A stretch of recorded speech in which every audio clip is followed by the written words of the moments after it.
بسم اللہ الرحمن الرحیم۔ السلام علیکم دوستو، آج کے اس ویڈیو میں ہم آپ کو بتائیں گے کہ جب علامہ خادم حسین رضوی اور پیر افضل قادری کو گرفتار کیا گیا تھا تو علامہ ثاقب رضا مصطفی نے کیسے علامہ خادم حسین رضوی اور پیر افضل قادری کی رہائی کروائی تھی۔ مزید آگے بڑھنے سے پہلے چینل کو سبسکرائب کریں، ویڈیو کو لائک کریں اور کمنٹس باکس میں اپنی رائے کا اظہار ضرور کریں۔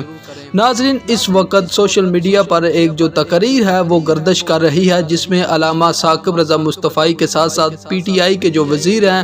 وہ بھی موجود ہیں، اور وہاں پر ان کی جو تقریر ہے وہ پی ٹی آئی کے وزیروں نے بھی سنی۔ تو اس کو لے کر اب بہت سارے جو لوگ ہیں وہ پروپیگنڈا کر رہے ہیں اور اہل سنت کو جو ہے وہ خود ہی بدنام کر رہے ہیں، اور علماء کرام کی جو محبت ہے وہ کارکنان کے دلوں سے نکال رہے ہیں۔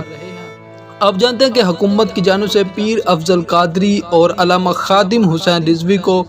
گرفتار کیا گیا تھا، جس کے بعد درجنوں کی تعداد میں جو علماء کرام ہیں انہوں نے آرمی چیف اور اس وقت کے جو وزیر اعظم تھے ان سے ملاقات کی، لیکن اس کے باوجود علامہ خادم حسین رضوی کی جو رہائی ہے وہ ممکن نہیں ہو سکی۔ اس کے بعد علامہ ثاقب رضا مصطفی سامنے آئے اور انہوں نے آرمی چیف کو قائل کیا اور علامہ خادم حسین رضوی کی جو رہائی ہے اس میں بہت ہی زیادہ کردار ادا کیا۔ آپ جانتے ہیں کہ علامہ ثاقب رضا مصطفی بہت ہی اچھے انسان ہیں اور حق بیانی بیان کرتے ہیں، اور وہاں پر بھی انہوں نے جو ہے وہ میٹھی چھترول کی یا پی ٹی آئی کی اور کہا ہے کہ اس سے اچھا ہے ہم مر جائیں۔ آپ صلی اللہ علیہ وآلہ وسلم کی جو گستاخی کی ہے فرانس نے۔